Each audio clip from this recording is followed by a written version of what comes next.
एक बजे की शुरुआत इंडिया न्यूज के साथ। नमस्कार, आपके साथ हूं मैं राजीव शर्मा और बुलेटिन की शुरुआत कर लेते हैं कांग्रेस के उस दांव से जिसको लेकर उत्तर प्रदेश विधानसभा चुनाव में उतरने की तैयारी कर चुकी है। कांग्रेस की तरफ से प्रियंका ने महिला घोषणा पत्र जारी कर दिया है। महिला घोषणा पत्र को 6 हिस्सों में बांटा गया है। प्रियंका ने यह बात सामने रखी, स्वाभिमान, स्वलंबन, सम्मान, संरक्षण इसमें शामिल किए गए हैं। महिलाओं को सशक्त बनाने की कोशिश इस घोषणा पत्र के जरिए सामने रखी गई है। 12वीं की छात्राओं को स्मार्टफोन दिए जाने की बात प्रियंका ने इस महिला घोषणा पत्र में रखी है। बड़ी खबर है इस वक्त उत्तर प्रदेश विधानसभा चुनाव के लिए। वहीं प्रियंका ने यह भी कहा कि महिलाएं अपने हक के लिए लड़ने को तैयार हैं। संसद में हालांकि महिलाओं की भागीदारी 14% से कम है और हम उत्तर प्रदेश चुनाव में 40% महिलाओं को टिकट देंगे। अरविंद चतुर्वेदी, उत्तर प्रदेश ITV संपादक, हमारे साथ ज्यादा जानकारी के साथ न्यूज रूम से इस वक्त जुड़ गए हैं। अरविंद, उत्तर प्रदेश विधानसभा चुनाव को देखें तो आहट नहीं, एकदम दहलीज पर आ चुके हैं और अब उसको लेकर हर पार्टी जनता के सामने, अपने वोटरों के सामने जा रही है। प्रियंका का यह दांव कांग्रेस को कितनी बड़ी संजीवनी देने वाला है? राजू, देखिए, जिस तरीके से आपने इसको महिला घोषणा पत्र कहा, पूरी तरीके से महिलाओं पे ही आधारित है। मैंने एक भी बात ऐसी नहीं देखी इसमें जो पुरुषों के लिए कही गई है।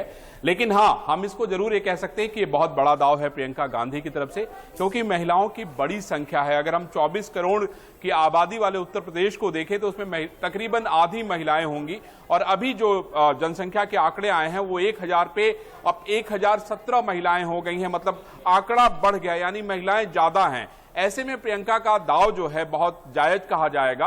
और जिस तरीके से उन्होंने कहा है कि हम 40% महिलाओं को टिकट देंगे, ये भी अपने आप में बहुत बड़ा दाव है। चुनौती इसमें यह है कि आखिर महिलाओं को चुनाव वो कैसे जिता के लेके आती हैं, किस तरीके से विधानसभा में पहुंचाती हैं, ये महत्वपूर्ण होगा। अगर हम 2012 के आंकड़ों की बात करें तो 36 महिलाएं विधानसभा में पहुंची थी और वहीं 2017 में राजू 40 महिलाएं, यानी तकरीबन 4 महिलाएं और बढ़ गई। ऐसे में प्रियंका गांधी के इस दाव को बड़ा दाव कहा जाएगा। महत्वपूर्ण देखना अब यह है कि जो बाकी राजनीतिक दल हैं, जो ये बार बार कह रहे थे कि नहीं हम महिलाओं की भागीदारी को सुनिश्चित कराएंगे, वो अब क्या करते हैं, ये एक बड़ा सवाल होगा। और महिलाओं के जहन में भी होगा कि आखिर वो उनके लिए क्या कर रहे हैं। कांग्रेस ने तो अपना पत्ता फेंक दिया है और अब इसमें ये देखना दिलचस्प होता है कि किस तरीके से टिकटों की मांग महिलाओं की तरफ से की जाती है। अरविंद 40% जो टिकट है महिलाओं को देने की बात कही गई है। मैं और आप उत्तर प्रदेश पर बहुत ज्यादा फोकस कर रहे हैं, कह रहे हैं उत्तर प्रदेश जिसने जीता उसने देश को जीत लिया। 400 से ज्यादा सीटें हैं उत्तर प्रदेश में। 40% अगर माना जाए तो 160 सीटें अरविंद सीधे सीधे बनती हैं। क्या कांग्रेस के पास ऐसे महिलाओं के चेहरे हैं जो ये सीटें निकाल सके और कांग्रेस जिस हाशिए पर है वहां से सत्ता की दहलीज तक ला पाए? देखिए, 160 सीटों के जरिए आप जो है सत्ता का रास्ता नहीं तय कर पाएंगे, क्योंकि 220 से ज्यादा सीटें आपको चाहिए। 403 में अगर आप चाहते हैं कि सत्ता में आपका एकाधिकार हो। अब रह गया सवाल इस बात का कि क्या 160 सीटों को महिलाओं को देने से कांग्रेस सत्ता में पहुंच जाएगी। लेकिन जैसा मैंने आपको राजीव कहा कि महिलाओं की संख्या लगभग पुरुषों से अब ज्यादा हो गई होगी। जो आंकड़े अभी आए हैं, जो सरकार की तरफ से जारी किए गए हैं, मैं ये कहना चाहता हूं कि ये बड़ा दाव है, इसमें कोई शक नहीं है। लेकिन जैसा मैंने कहा कि कौन सी महिलाएं चुनाव लड़ेंगी और कैसे वो जीत के विधानसभा में जाएंगी, यही सबसे बड़ी बात है। क्योंकि अलग अलग दलों से जीत के केवल 40 महिलाएं, यानी 403 में से सिर्फ 40 महिलाएं जो है पिछली बार यानी 2017 में विधानसभा में पहुंच सकी। इससे यह लगता है कि राजनीति में महिलाओं की भागीदारी तो है, लेकिन जिस सशक्त तरीके से भागीदारी होनी चाहिए उस सशक्त तरीके से नहीं है। ऐसे में कैंडिडेट को चुनना, उनको चुनाव लड़ा के बड़े तौर पे जिता के लेके आना, ये कांग्रेस के लिए बड़ी चुनौती है। हाँ, ये अलग बात है कि अलग अलग जिलों से ऐसे सम्मानित महिलाएं जो अलग अलग क्षेत्रों में काम कर रही हैं, अगर खुद कदम आगे बढ़ाती हैं और कांग्रेस उनको गले लगाती है तो निश्चित रूप से कांग्रेस के लिए ये संजीवनी की तरह काम करेगा। यानी दांव बड़ा खेला है, ये समझ में आ रहा है आपकी बातचीत से। अरविंद, मेरे साथ बने रहिए, बहुत सारे सवाल मेरे भी जहन में हैं, दर्शक भी जानना चाहते हैं प्रियंका गांधी ने क्या कुछ कहा है। आइए सुनते हैं। पूरा फ्रीडम ऑफ चॉइस मिले। जहां जहां मैं जाती हूँ, खास तौर से उत्तर प्रदेश में मैंने देखा है कि बहुत शोषण होता है महिलाओं का, और वह लड़ रही हैं। ये बात नहीं है, ये महिलाओं की लड़ने की बात ये पहली बार हम नहीं कर रहे हैं, ये आपसे ही उभरी है। और यहाँ पे जो हमने 2 सालों से जो काम मैंने यहाँ किया और मैंने देखा कि जहाँ जहाँ मैं गई वहाँ पे महिलाएं अपने हकों के लिए लड़ रही हैं। कांग्रेस पार्टी ने देश को पहली महिला प्रधानमंत्री दी। उत्तर प्रदेश में सुचेता कृपलानी जी यहाँ की पहली महिला मुख्यमंत्री भी रही, वो भी कांग्रेस पार्टी की थी। हमारे देश में महिला प्रधानमंत्री तब बनी जब दूसरे विदेश में और पूरे दुनिया भर में बहुत कम महिलाओं की राजनीति में उस स्तर पर भागीदारी होती थी। आज जाकर अमेरिका में एक महिला वाइस प्रेसिडेंट पहली बार बनी है, कुछ सालों पहले 40% भागीदारी महिलाओं को इसलिए दी ताकि उनकी जो सशक्तिकरण की बात है वो सिर्फ कागज पे न रहे।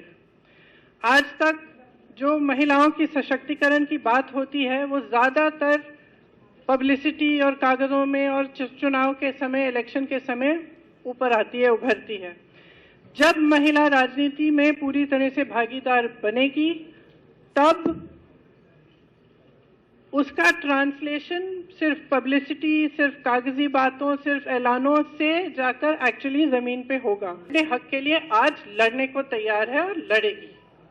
उस भावना से हमने ये घोषणा पत्र बनाया है ताकि लड़ने में हम मदद करें, समर्थन दें और महिलाओं को हम पूरी तरह से सशक्त बनाएं।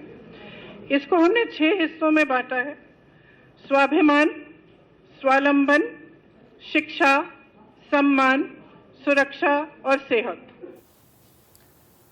अरविंद चतुर्वेदी मेरे साथ लगातार बने हुए हैं। प्रियंका गांधी ने महिला घोषणा पत्र सामने रखकर उत्तर प्रदेश की आधी आबादी को सीधे टारगेट किया है और सीधे ये बताने की कोशिश की है कि अगर कांग्रेस आज ये चीजें सामने रख रही है तो इन्हीं सब महिलाओं, इन्हीं सब स्त्रियों के हक के लिए, उनकी बेहतरी के लिए कर रही है।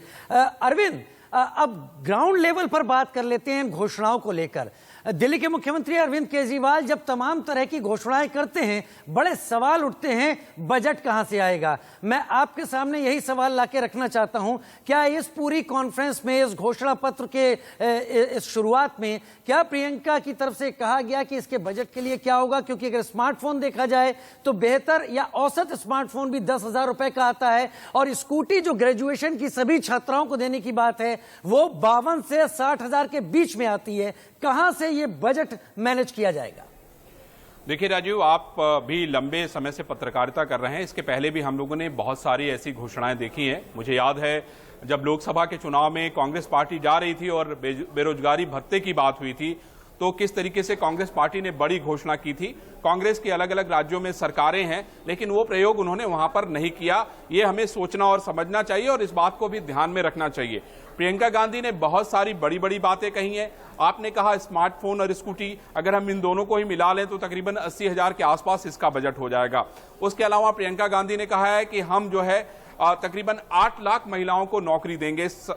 ये उन्होंने इस बात की घोषणा कर दी है। उसके अलावा उन्होंने ये कहा है कि 25 शहरों में हम महिलाओं के लिए छात्रावास बनवाएंगे, जो कामकाजी महिलाएं हैं उनको हम रहने की सुविधा देंगे। तो ये बातें बहुत बड़ी बड़ी हैं, बड़ी लुभावनी है, बहुत अच्छी मुझे भी लग रही है और मैं समझता हूं कि जो लड़कियां और महिलाएं इसको सुन रही होंगी निश्चित रूप से वो इससे प्रभावित होंगी। उनको भी लगेगा कि नहीं, किसी पार्टी ने सीधे सीधे बात तो कही, कम से कम ये कहा तो कि नहीं हम आपको ये देने जा रहे हैं। अब प्रश्न ये उठता है कि ये रास्ता प्रियंका गांधी कैसे तय करेंगी। अगर इसके बारे में भी बताती तो शायद विश्वास और ज्यादा बढ़ता राजीव, और लोगों को और ज्यादा भरोसा होता। जब वो चुनाव में जाती तो कह सकती थी कि नहीं, हमने जो बातें कही वो बात तो कहने का काम किया ही, लेकिन हमने उसका समाधान भी देने का काम किया और शायद वो ज्यादा बेहतर होता जो महिलाएं चुनाव लड़ती और वो इस बात को लोगों के बीच में जाके कहती तो उसका प्रभाव निश्चित रूप से बेहतर होता। यानी अरविंद, एक बात समझ पा रहा हूं आपके जवाब से कि चुनाव आने वाला जो है वो भावनाओं पे कहीं ज्यादा लड़ा जा रहा है और इन भावनाओं को बेचने की कोशिश भी शुरू कर दी गई है। उत्तर प्रदेश मुझसे भी ज्यादा आपने खंगाला हुआ है, छाना हुआ है। क्या ये जो कुछ भी ऑफर, जो कुछ भी महिला घोषणा पत्र की चीजें कांग्रेस सामने रख रही है प्रियंका के जरिए, ये असर कर जाएगा उत्तर प्रदेश की महिलाओं पर? क्या उन वोटरों को वोट में तब्दील करवा पाएंगी बूथ पर? राजू देखिए, जैसे ही मैंने इस घोषणा पत्र को सुना तो मैं भी प्रभावित हुआ, और जितनी अपनी बहनें सुन रही होंगी या माताएं सुन रही होंगी या महिलाएं सुन रही होंगी, वो भी निश्चित रूप से इन सारे बातों से प्रभावित होंगी। लेकिन जैसा राजू मैंने कहा ना कि इसके पहले भी कांग्रेस की तरफ से घोषणाएं हुई हैं। इसका अगर रोड मैप प्रियंका बताती कि नहीं हम पैसा इस तरीके से इकट्ठा करेंगे, जैसे उन्होंने कहा कि महिलाओं को हम टैक्स में भी छूट देंगे। सवाल क्या है, ये जो पैसे आते हैं, जो विकास में हम खर्च करते हैं, वो जनता के ही पैसे होते हैं। प्रश्न अगर ये रोड मैप बना के देती तो शायद मेरा विश्वास भी बढ़ता, और जो महिलाएं इस बात को सुन रही होती उनका भी विश्वास बढ़ता। हमें इस बात का ध्यान रखना होगा कि चुनाव में आपके वोट का देना आपका अधिकार है, लेकिन इस बात को ध्यान रखिए, जो चुनाव लड़े या चुनाव में वोट करे उसको ये बात पता होनी चाहिए राजू कि नहीं वो व्यवस्था कैसे होगी। घोषणाएं तो इसके पहले भी बहुत सारी होती रही हैं, जो आज तक शायद बहुत सारी पूरी भी नहीं हुई। हम लोग इसको सुनते सुनते शायद न जाने कितने वर्ष बीत गए, क्योंकि कई पार्टियां चुनाव लड़ने जा रही हैं। उत्तर प्रदेश का और खासतौर पर उत्तर प्रदेश ही कांग्रेस के निशाने पर है। तो क्या हम उम्मीद करें कि अब आने वाले दिनों में बीजेपी और समाजवादी पार्टी, जो कि प्रमुख पार्टियां हैं, उनकी तरफ से प्रियंका के इस प्लान पर काउंटर आने वाला है? जी हाँ, ये तो देखिए, ये पार्टियों को करना पड़ेगा, क्योंकि सवालों के जवाब तो उनको जनता के बीच में देना है ना। तो महिलाओं को उनको केंद्र में रखना पड़ेगा, महिलाओं के लिए कुछ अलग प्लान लेके आना पड़ेगा, और उनको भी ये बताना पड़ेगा कि अगर 40% महिलाओं को सीट कांग्रेस दे रही है तो वो अपने यहां कितनी महिलाओं को टिकट दे रहे हैं, ये बड़ा सवाल होगा। और मैं समझता हूं कि सभी पार्टियों की जो महिलाएं हैं, एज ए कार्यकर्ता के तौर पे काम कर रही हैं या एज ए फॉलोअर के तौर पे काम कर रही हैं, वो उनकी ये इच्छा जरूर होगी कि उनको भी ये आश्वस्त किया जाए कि नहीं हम इस जीत में कितने % के भागीदार बनेंगे, तब शायद उनके लिए भी जवाब देना आसान होगा। ये भारतीय जनता पार्टी, बहुजन समाज पार्टी या समाजवादी पार्टी, उनको भी सोचना और विचार करना पड़ेगा। अरविंद, बहुत शुक्रिया आपका इस तमाम एनालिसिस के लिए। मतलब साफ है, घमासान उत्तर प्रदेश में अब और तेज होने वाला है कांग्रेस की इस घोषणा के बाद। बहुत शुक्रिया हमारे साथ जुड़ने के लिए।